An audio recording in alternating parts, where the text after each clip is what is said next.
What if the very ground beneath your feet held memories? Memories of whispers in the dark, of lives on the edge of silence, of a war that scarred a city but never broke it. This is the story of Manila's forgotten World War II bunkers. Beneath the streets of modern Manila, in the shadows of skyscrapers and sidewalk stalls, lie silent witnesses of World War II. Forgotten bunkers, buried rooms, untold stories waiting to be unearthed. These concrete shells, sealed away for generations, hold the ghosts of a battle fought with courage, sacrifice, and hope. This is not just history recorded in books. This is history etched in silence, hidden in the very foundation of the city. This is remembrance.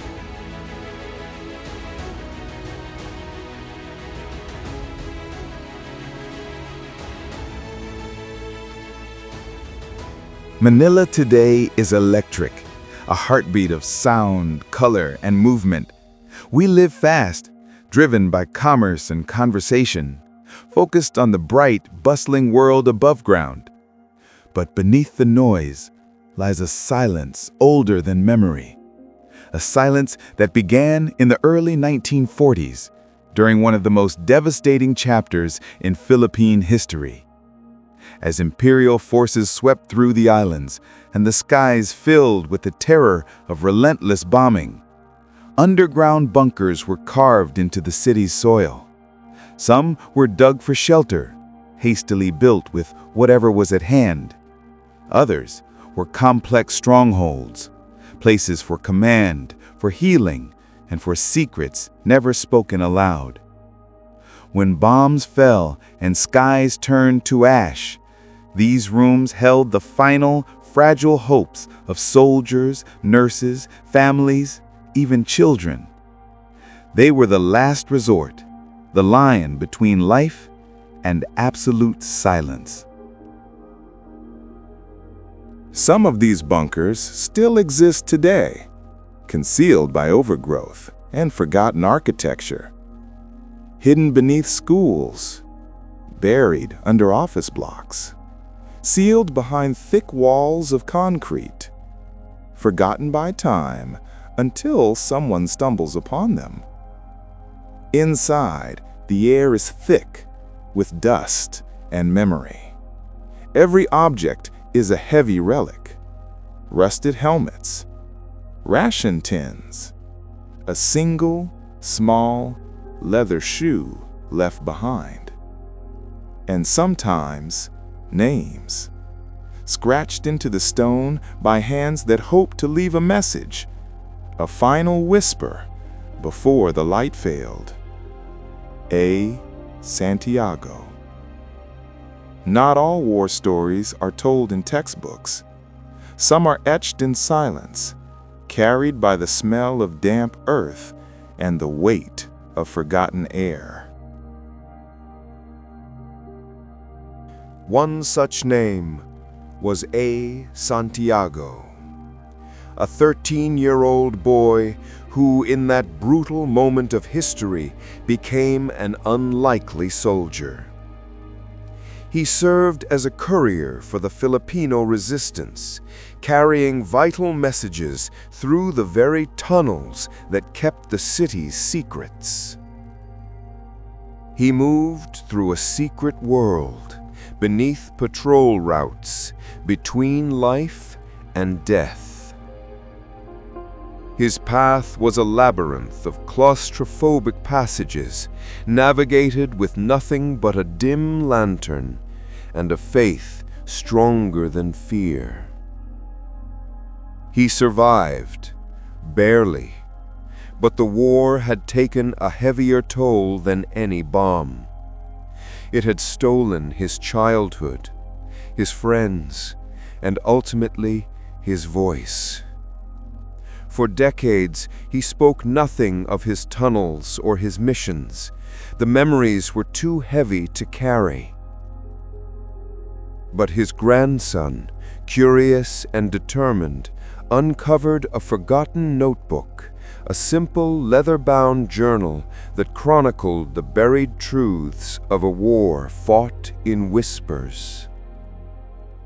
The tunnels were not just dark, they were deafeningly silent, broken only by the sound of his own desperate breath and the terrifying rhythm of enemy boots overhead. The notebook revealed a boy who understood the stakes.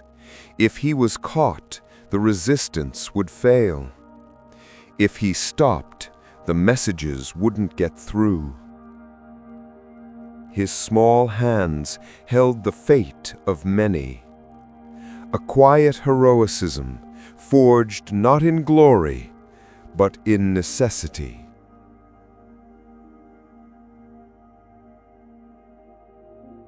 Inspired by the discovery of A. Santiago's story, a movement began.